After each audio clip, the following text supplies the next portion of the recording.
I'm focused on the spirit cause it keeps me from this fire. The Holy Ghost is with me, so my fear I leave behind. My sins were all diminished when he took that breath and died. And if you think I'ma give up on my God, the devil is a lie.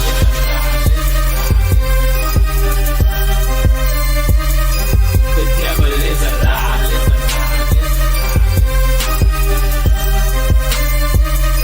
The devil is a lie.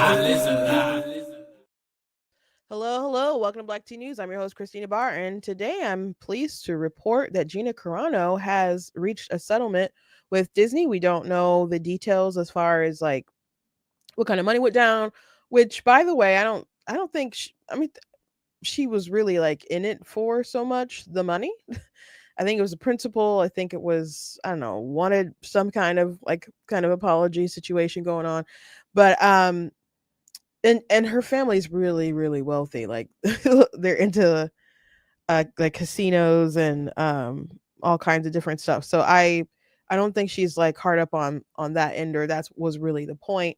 But she did announce that they came to a settlement. So very interesting with that.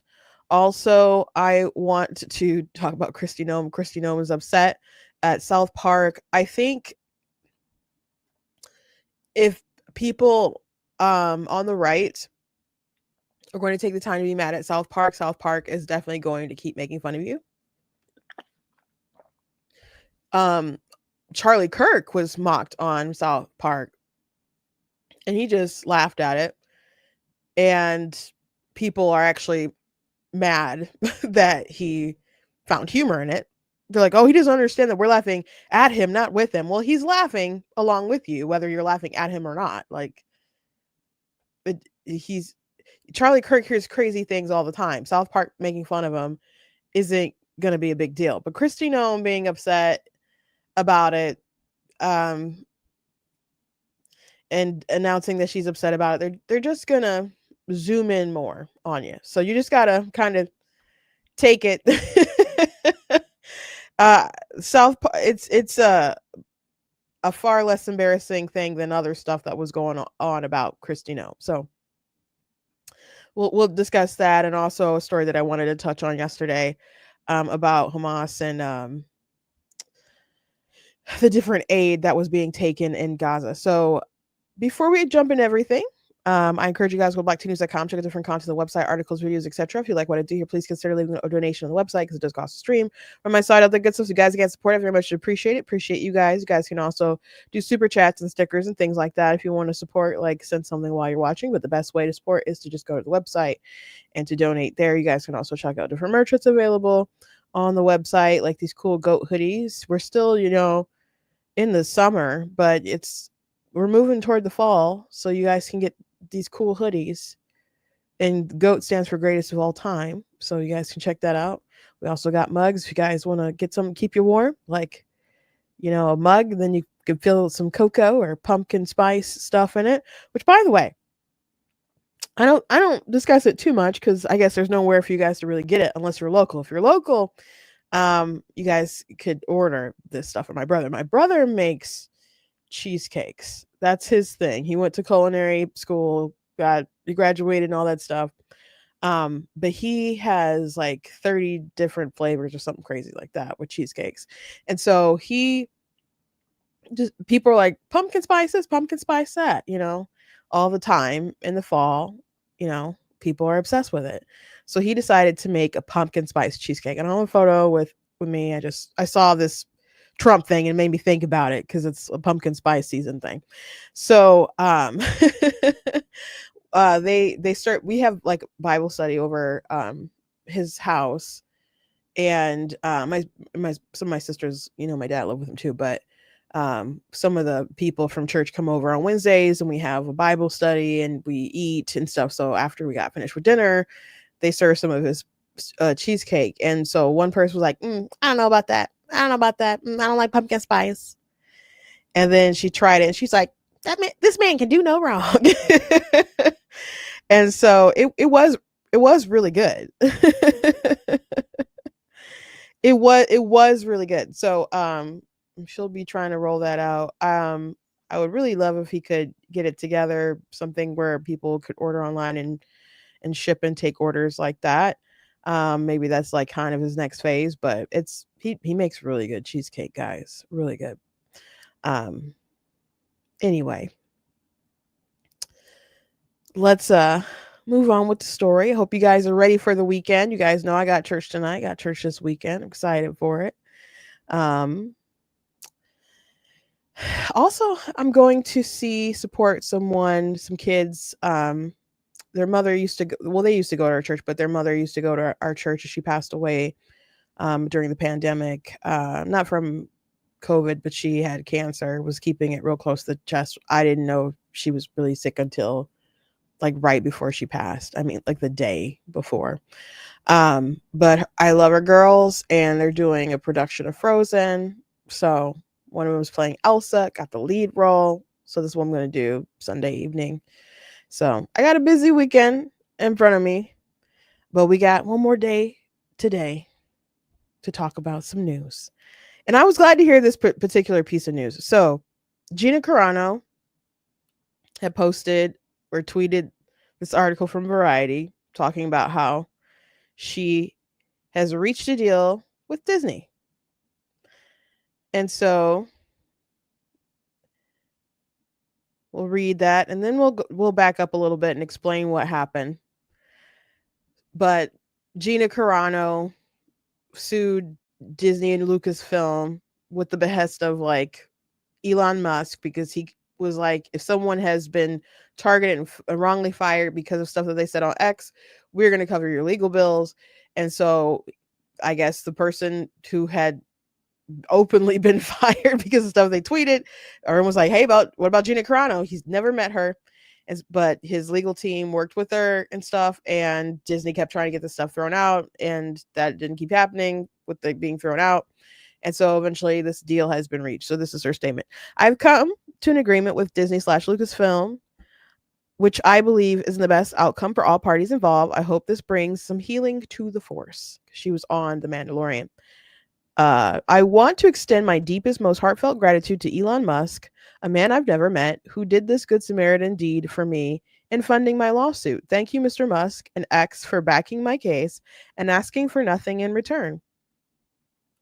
To my lawyers at Shayer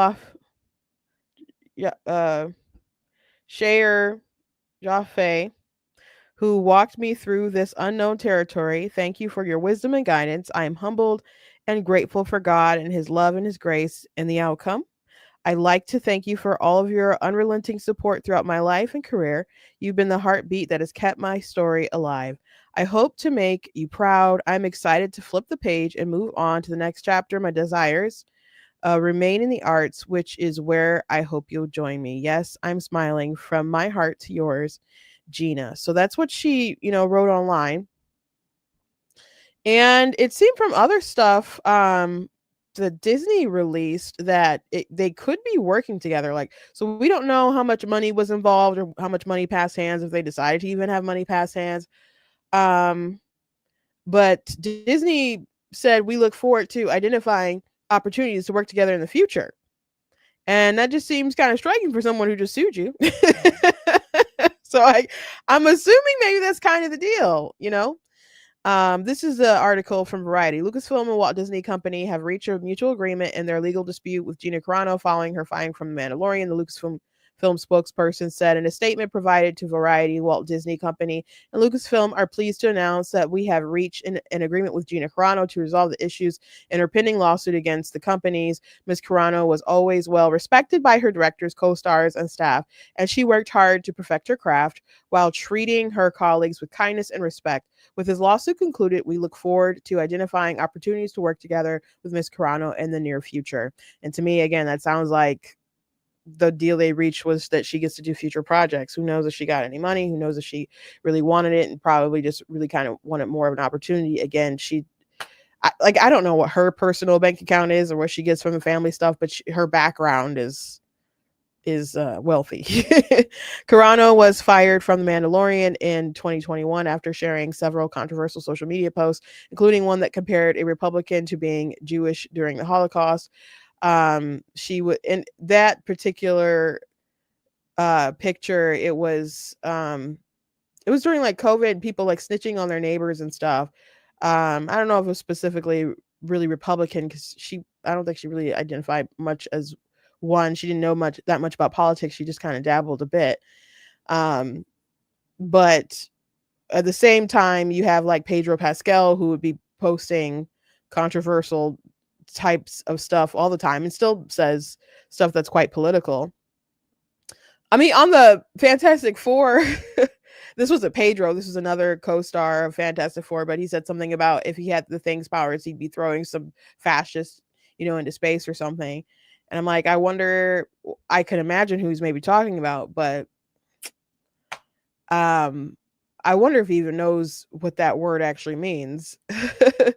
But I don't know. The guy who not Ed Norton, but Mark Ruffalo, he's very vocal about his politics, and he said some really out of pocket stuff about like Israel and other things like that. So if they're firing people over political views or people being controversial or whatever, Gina getting in trouble the way that she did, it seemed crazy. But that tweet isn't why I believe she was fired.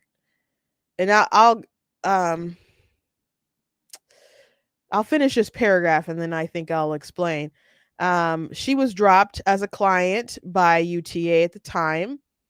Yeah, she lost her agent too. And in 2024, Carano filed suit in California federal court alleging wrongful termination and discrimination, as well as a demand that the court should force Lucasfilm to cast her again and pay at least $75,000 in punitive damages. So $75,000, I guess that could be a lot to a lot of people. I mean, I could sure use it, but that's not crazy money for, I don't know, something like this, because they didn't just fire her. They said she was they demeaned her and they slandered her. As if she was talking disrespectful toward people's faith. It wasn't just, oh, we don't like what she said. They slammed her on the way out and made quite the statement that was an accusation. So everything that they could have did wrong, they pretty much did wrong with Gina. But the reason why I think she was actually fired some time ago, before the Holocaust tweet or whatever, she was being pressured online to put pronouns in the bios. Just like a lot of people were being pressured to put their pronouns in their bios. Isn't it funny now that a lot of people started removing that stuff, like after Trump won or was close around that, like people started removing it. Like I remember AOC had self-removed it and other folks. It's like the earth is healing. But at the time, it was all the rage with people putting their pronouns in their bio. And people are like, well, what's your pronoun, Gina? Like, are you put that in your profile? And then she responded by making droid noises, which was beep, bop, boop. And people didn't like that. And especially people as in Disney. So Disney reached out to her and they had her meet with like someone in their like LGBT part of their company who handles, I don't know, like relations and making people comfortable and crisis managers. I don't know. So what they wanted to do, they wanted her to apologize. They wanted her to do like a struggle session type of apology. And she's like, I can like explain something, but I don't want to like say something that's not true to me. Like I would like to like explain why, I mean, my point of view. And then they also wanted her to go on a Zoom call with like, I think it was a lot. I want to even say maybe it was like 40 people. I'd have to go back and watch the interview she did with Ben Shapiro, but when all this first dropped. But they wanted her to do a struggle session with a bunch of different people online from the LGBT community. And I would assume they would want her to just smile and nod while they berated her as a privileged white woman. That's what Disney wanted to put her through. And so she's like, okay, how about instead I just take a couple these people out to dinner and we can sit down and have a conversation, and they can look into my eyes and they can look into my eye. I can look at their eyes, they can look into my eyes, and they could just see I'm human, and we can have a real conversation. And Disney just didn't like any of the ways that she was responding to their demands regarding this issue. And according to Gina, they basically were done communicating at that point. And the next time she kind of heard from Disney was when they tweeted out like Gina Carano's not connected to any of our projects. So that's how she found out she was fired. She didn't get a phone call that was like, hey, by the way, you're gone. It was done online. But really, it seems to me that they severed their relationship because she wouldn't bow down enough to the LGBT community. And when they found that particular tweet that she did about COVID and snitching on your neighbors and stuff, then they decided, hey, we're going to blow this thing up publicly. This is our out. And by the way, we're going to say that she's disrespecting people's faith. So that's not what happened. That's not what happened, but that's what they claimed. So I think she had a case to make.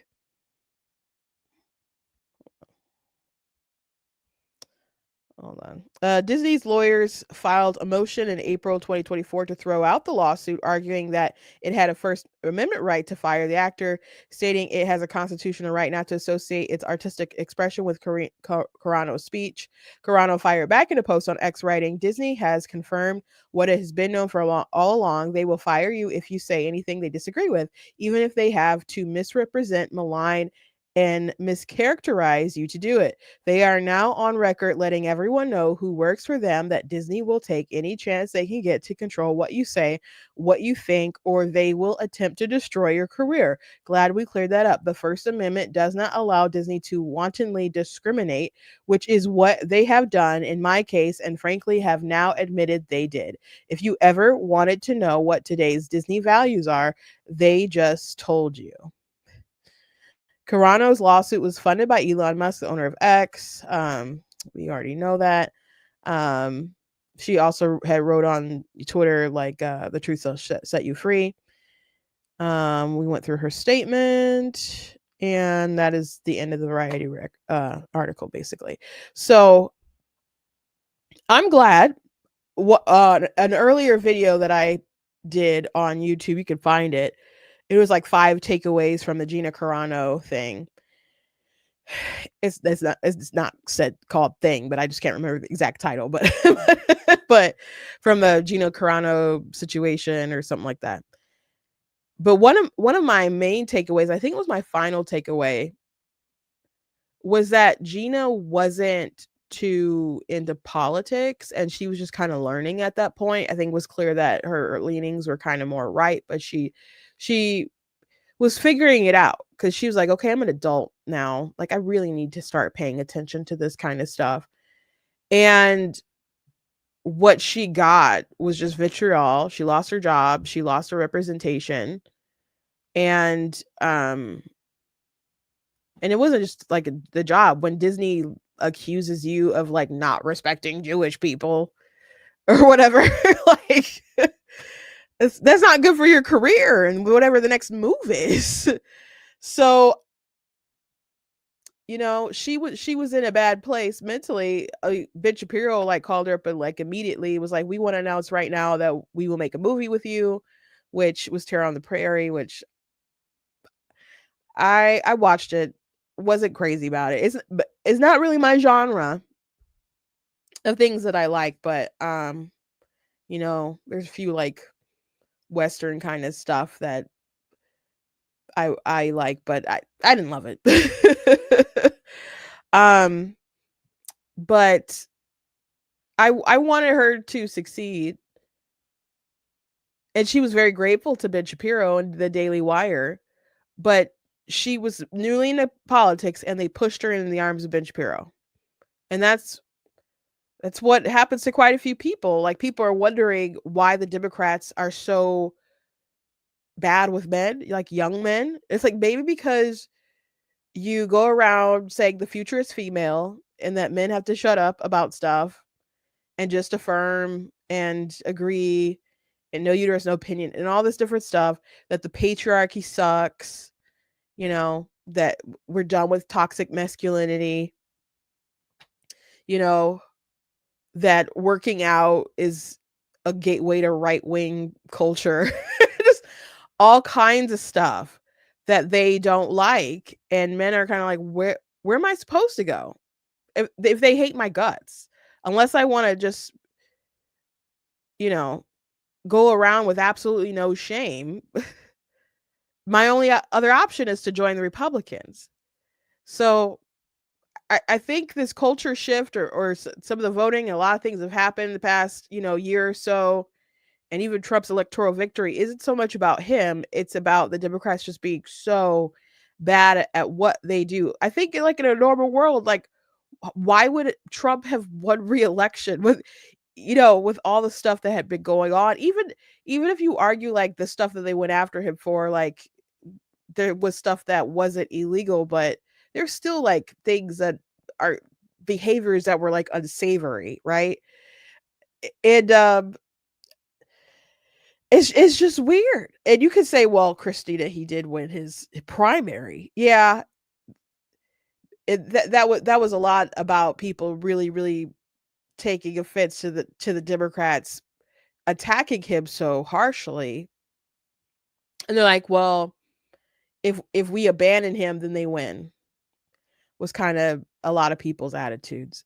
But the Democrats, they put up the worst of the worst and they have the worst policies and they're just getting more extreme.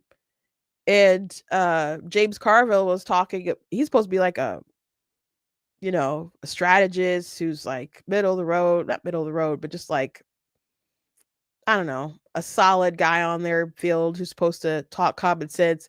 And he's like, oh, we need to pack the courts. Oh, we need to make Washington, D.C. a state and and all these other territories and give them voting power and take over the electorate and all this kinds of different stuff. We need to kill the filibuster if we get in charge, because they just cannot take losing. They cannot take losing. And it's really, really sad. I think all you had to do was just act right and butter Trump up. Trump passed bipartisan legislation. That First Step Act, that's some was Van Jones. Van Jones was up there like crying and so excited, so happy that they passed the First Step Act. Trump was willing to sign bipartisan stuff. They probably could have got. He was talking about amnesty at one point. They probably could have buttered him up to some kind of compromise. They really probably could have.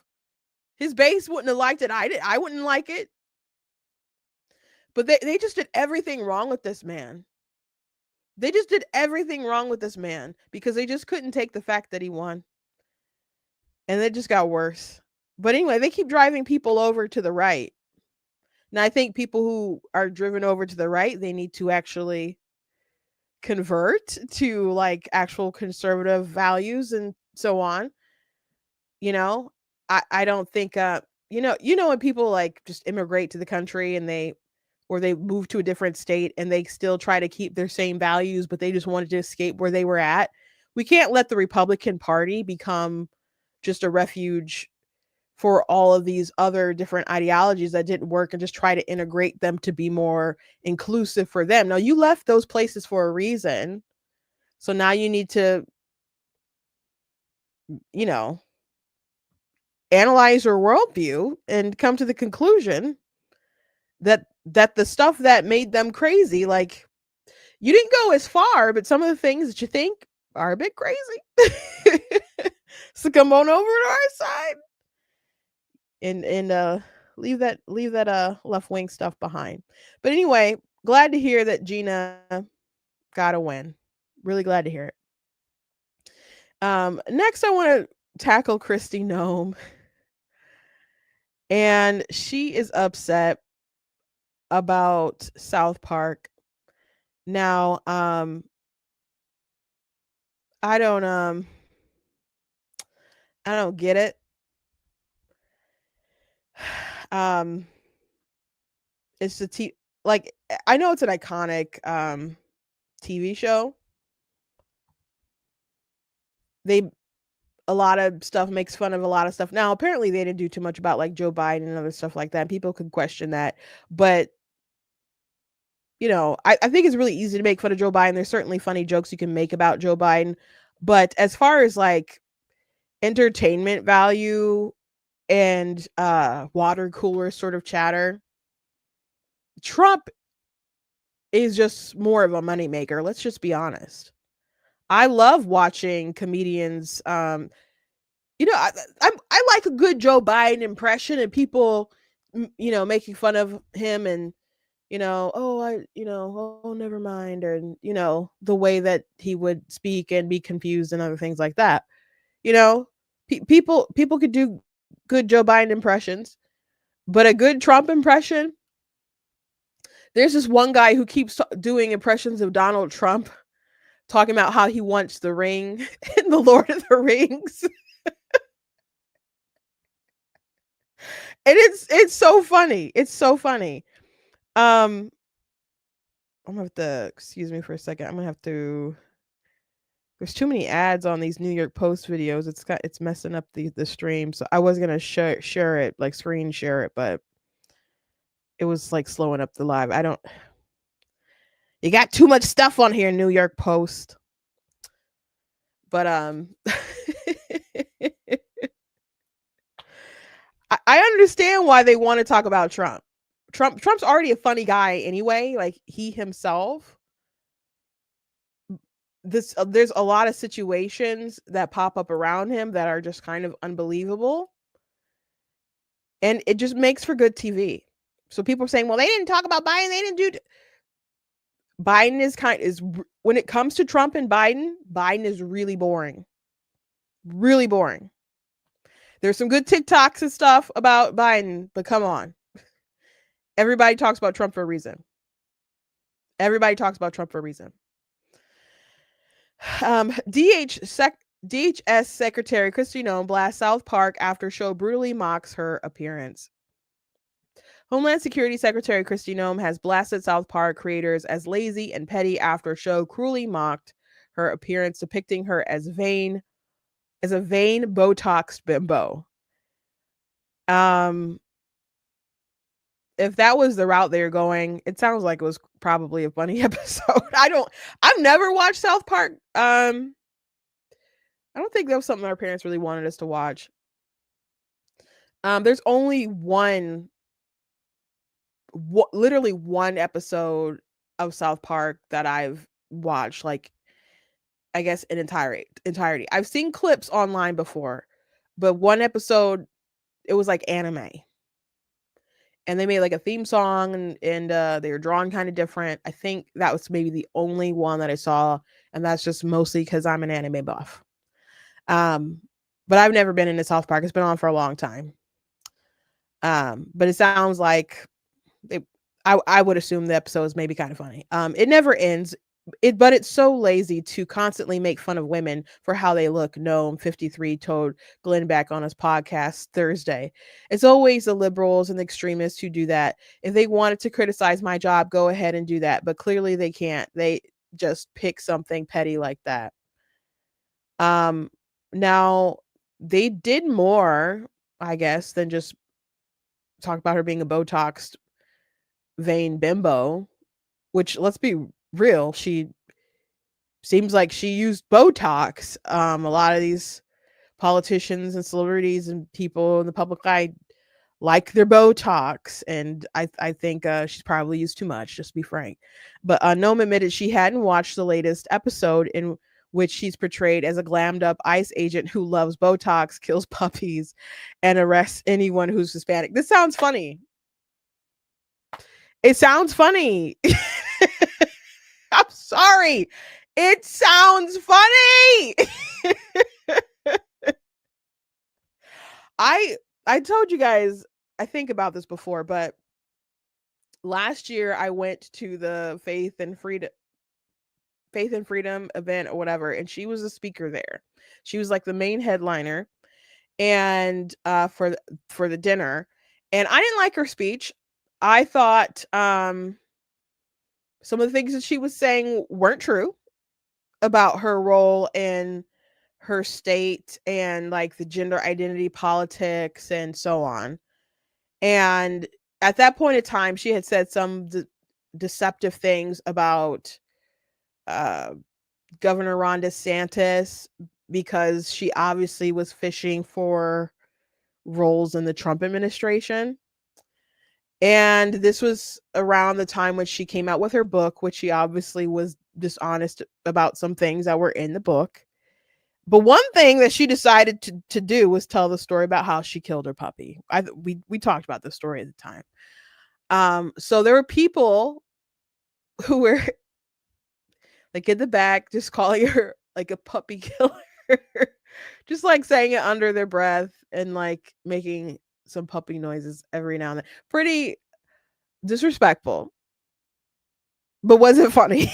Yeah, it was pretty funny. It wasn't like loud enough to interrupt the speech, but I was laughing a little bit. But I also thought it was interesting that she was a headliner for this Christian event when she was clearly publicly caught up in some lies, you know? So and around that time there were the rumors about her and I think it was Corey Lewandowski uh circulating about an affair. And from what I heard from folks in the know, they seemed to think that that was a true story, but you know, she denied it and stuff. Um, but she's the one who admitted to killing her puppy. So I think this probably sounds like it was a funny episode. Let me I can try to pull up some of these photos so you can see them, and at least in the article, but it might freeze a little bit, lag a little bit when I put it back on the screen. So let me just finish reading this article and then I'll do that. But she said she hadn't watched it. She said she was too busy going over budget and numbers and stuff.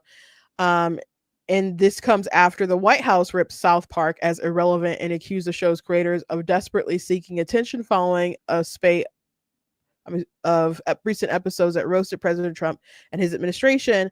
The day before Noem episode aired, Homeland Security used an image from the show to advertise its ICE recruitment drive.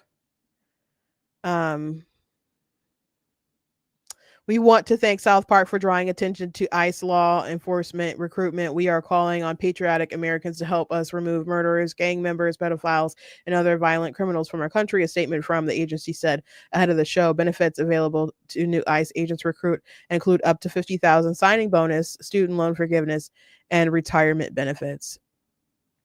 I didn't know they were doing $50,000 sign-in bonus. That's a lot of work.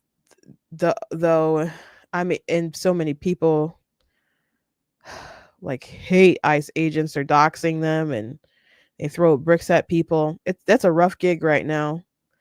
God bless the people willing to do it though. But let me show you some of these pictures they got going on. So that's one of them. She's got like the lips that's a bit blown up. They're bigger than in other images.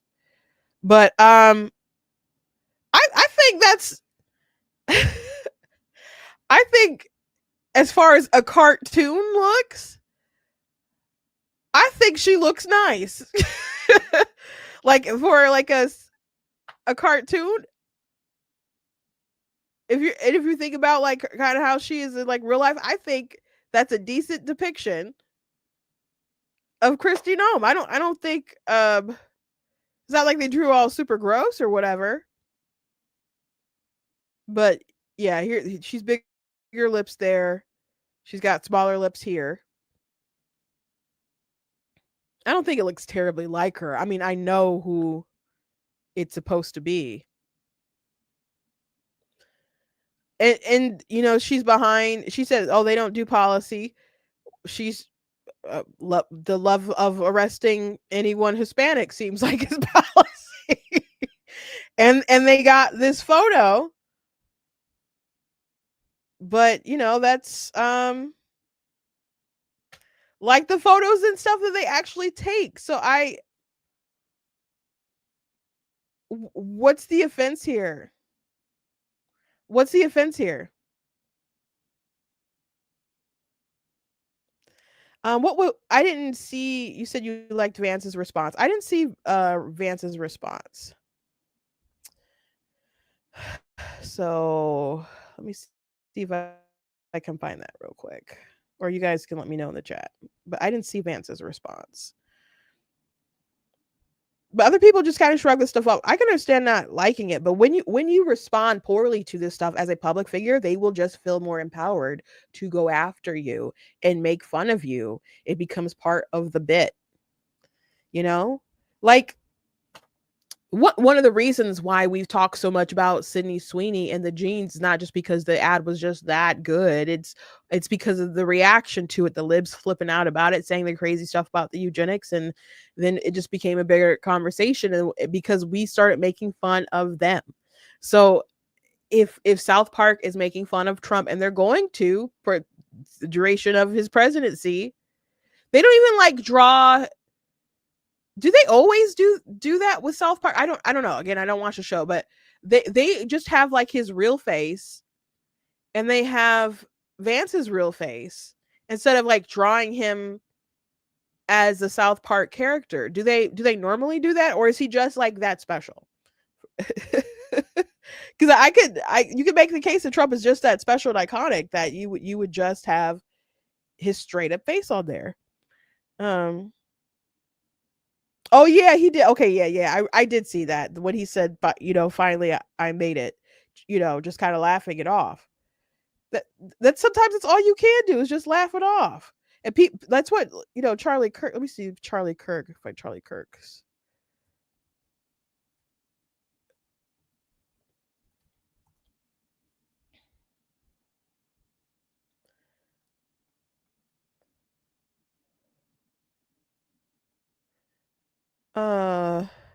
Yeah. Oh, hold on. I found it.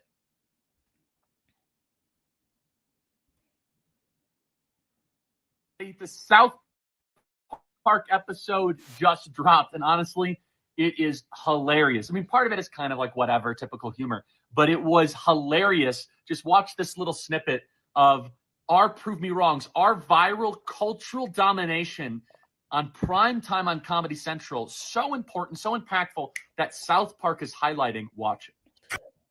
And he's right about that. He's right about that you made such a cultural impact that you were on South Park. They are making fun of something that you do on South Park. People go and do activism all the time. Charlie Kirk, Turning Point, they have made a real dent in the political sphere, and they made a real dent in the culture. And you could say for better or for worse, they made a significant dent. And that's a compliment all in itself.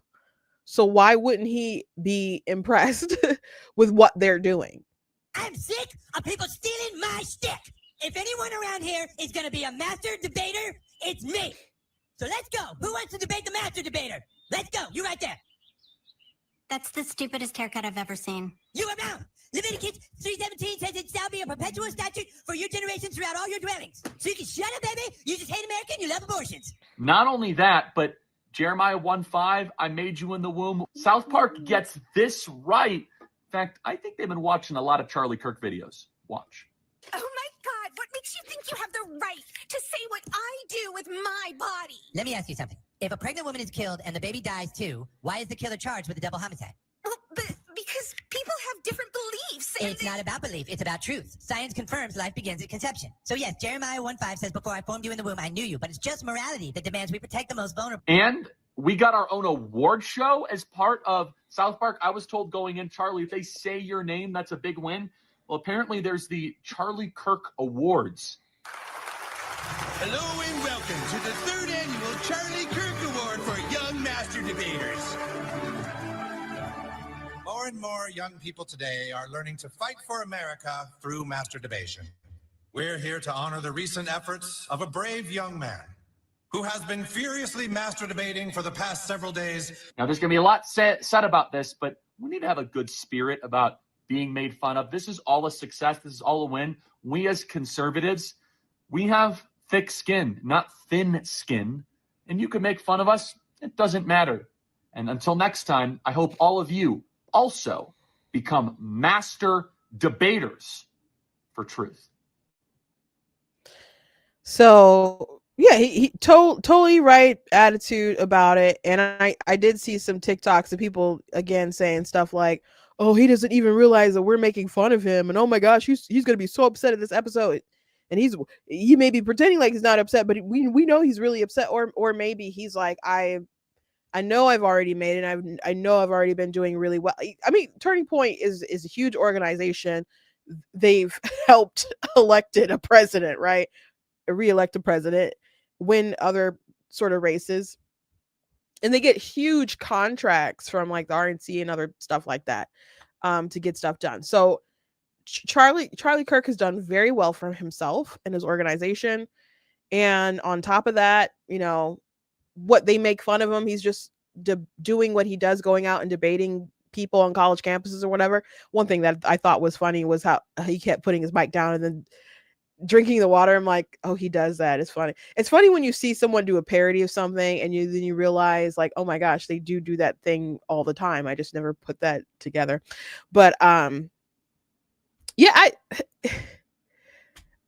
whine and complain. They're just going to do more of it. And then people are going to laugh at you flipping out about it. Like one of the things about being online or being an influencer, you know, sharing your opinions and stuff, some people can't do it or can't take it because, you know, they ask like, how do people get over like people just making fun of them?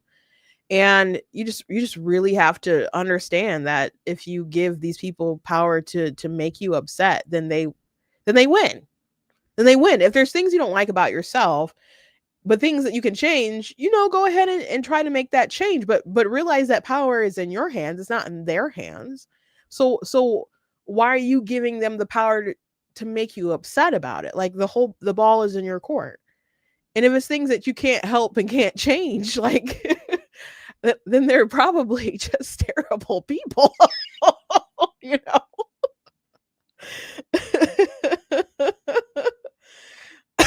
So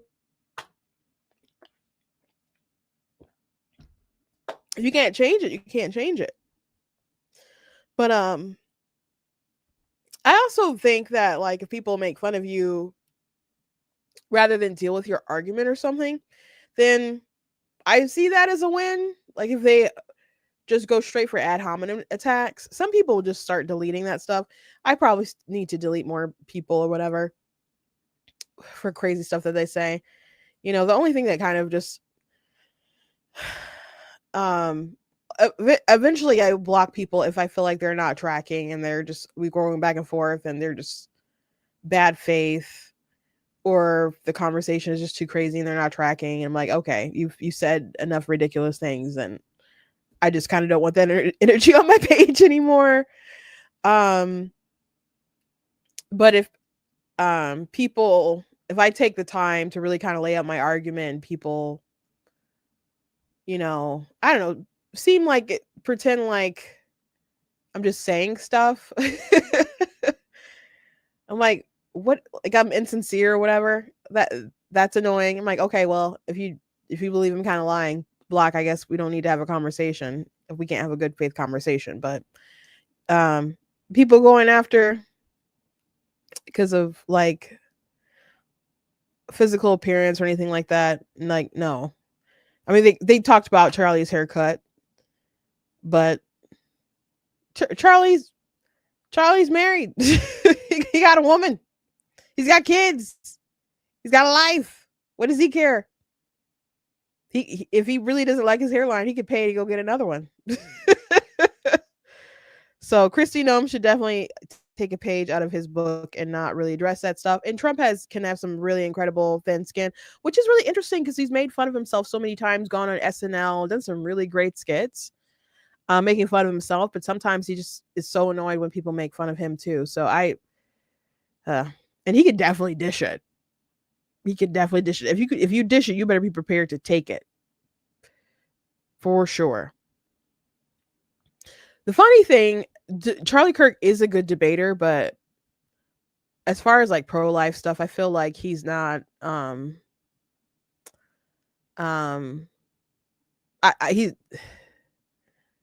he's definitely not my top. Definitely not my top. And I do find some of his positions to be kind of illogical. But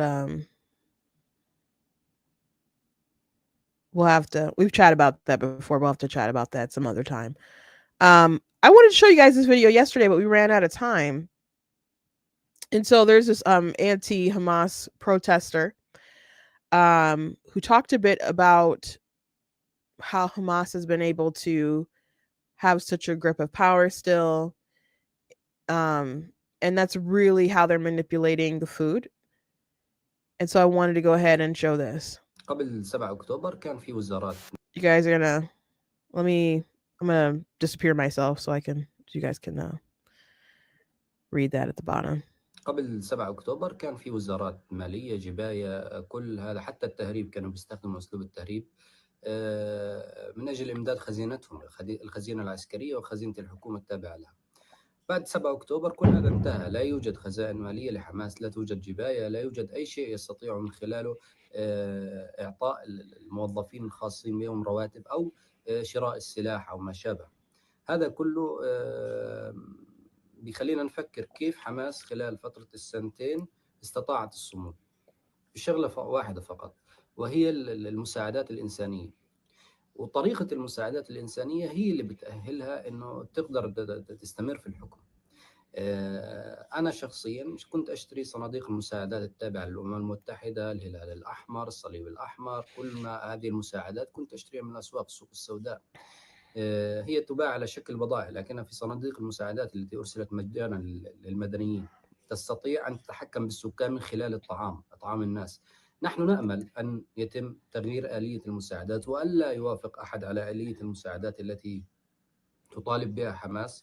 فحماس ترفض الاستسلام، ونحن في غزة نريد لحماس أن تستسلم وتلقي سلاحها العبثي وتغادر قطاع غزة. لا نريد لحماس أن تبقى في قطاع غزة، نريد أن نحكم أنفسنا بأنفسنا. حماس تواجه مصيرها لحالها، إما أن تستسلم وتخرج خارج قطاع غزة، أو فلتحارب لوحدها. لا تحارب بدماء الأطفال كما يقولون، ولن يرفعوا الراية البيضاء. يوجد قماش أبيض لتكفين الأطفال. أشخاص من حماس قالوا هذا الكلام، فكيف أشخاص مرضى نفسيين مثل هيك، مثل ما قتلوا أطفال عائلة بيبس رحمهم الله، وأيضا قتلوا الكثير من المعارضين خلال الحرب.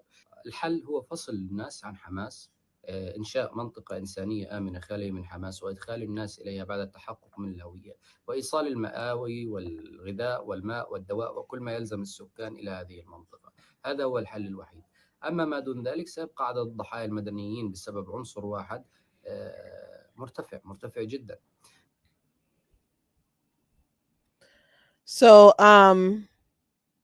I think it is very brave any people who are like willing to speak out. And it's so funny to me in like a crazy kind of way, not funny, haha, that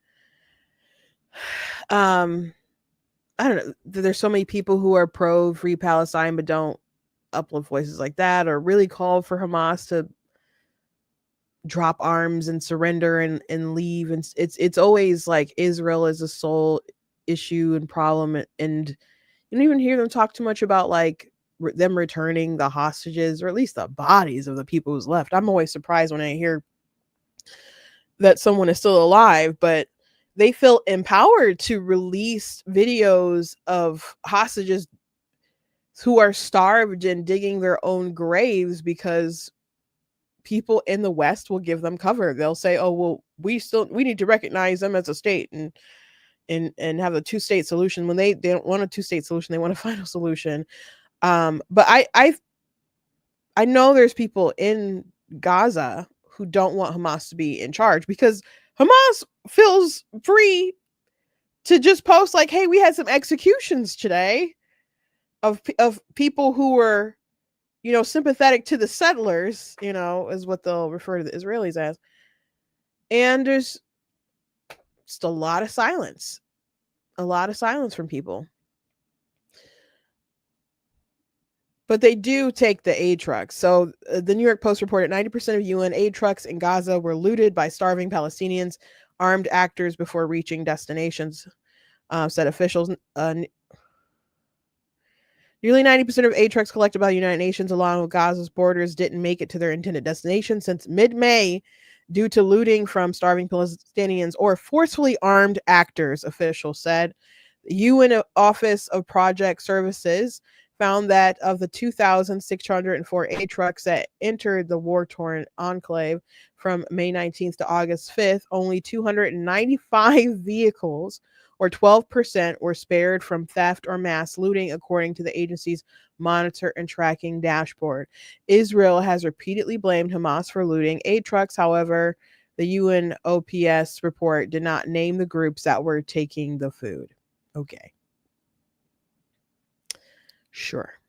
The looming famine in Gaza has caused more and more desperate people to raid the incoming food trucks, with UNOPS finding that in July alone, 94% of the 1,161 vehicles that crossed the border were looted. Ever since humanitarian aid was allowed to trickle back into Gaza, images of hungry Palestinians surrounding the few UN vehicles cleared to cross the border have become commonplace. While Israel has blamed Hamas for the systemic looting and aid. The New York Times cited Israeli sources last month as saying that the Israeli military never found direct proof of looting by the terror group. Seeking aid through Israeli-backed aid effort has also proved perilous to the enclave's nearly 2 million refugees, according to the UN's Human Rights Office, with more than 1,000 people reportedly killed in shootings at Gaza Humanitarian Foundation aid sites in recent weeks. Israel has repeatedly denied that its forces have fired on aid-seeking Palestinians, with the military claiming to have only fired warning shots after groups were spotted trying to approach the food sites before they opened. The dire situation in Gaza have left food security experts to warn of the worst-case scenario famine as scores of people die from malnutrition-related causes. As it faces global backlash over the ongoing war, Israel has maintained that the death and suffering falls on Hamas, which has rejected ceasefire deals, calling for the terror group to disarm and exit the Gaza Strip. Even beyond just disarming and leaving the Gaza Strip, it's like, where do they go though? Like, if they're just going to leave the Gaza Strip and go where, like, other people don't want to deal with them too. You know, you gotta get rid of him, bro. Hamas said it would only agree to a deal that establishes a permanent end. Oh, but I was gonna say they could at least release the hostages, even if they don't want to lay down all their arms. They could have just released the hostages and let that be the only narrative left, because at least people would still push on Israel and be like, okay, well, you got your hostages back. You know, you're not gonna get them to disarm. Like, just go away. You could at least that narrative would be out there. But they don't even do that. They still have some of their hostages. Hamas said it would only agree to a deal that establishes a permanent end to the war, with the terror group demanding Monday that all humanitarian corridors be open in exchange for allowing the Red Cross to administer aid to the remaining hostages. The future of aid distribution to the hostages and refugees remains unclear after Israeli Prime Minister Benjamin Netanyahu approved the plan for a full military occupation of Gaza. And from my understanding, that's just to kind of, they don't want to occupy it themselves. They want like a I don't know, UN type body, I guess, to kind of govern the area. But I don't know. Hopefully that works out for him, because I don't know. Bible talks about how there'd be a burdensome stone, and a lot of people act like they sure are. So I don't know what there's going to be in the end to that conflict, but I hope they get everybody alive. I mean, who is still alive back. But as I already said, I'm always surprised when I hear that someone is still alive. I wouldn't have believed they would have kept all those people alive for that long. But I mean, they like their psychological warfare game, so maybe it makes sense. Anyway, that's the show for today. Please go blacktenews.com, check out different content on the website, articles, videos, etc. If you like what to do here, please consider leaving a donation on the website because those costs stream, run the site, all that good stuff. So you guys can support. I very much appreciate you guys. You guys can check out different merch that's available on the website as well. And you guys know that fall is coming, so get your pumpkin spice mug. You guys can also check out my books I've written. I have 18 altogether that you guys can check out. So go ahead and do that. They're on paperback, ebook, and most of them are on Kindle Unlimited. Only my nonfiction books are not on Kindle Unlimited. So you have to actually purchase those if you would like to read them, but they're well worth the read. So anyway, God bless you guys. And yes, the Trumpkin mug. I wish I could send you some pumpkin spice cheesecake. It's so good. My brother makes really good cheesecake. But anyway, thank you guys for joining me, and I'll see you on Monday.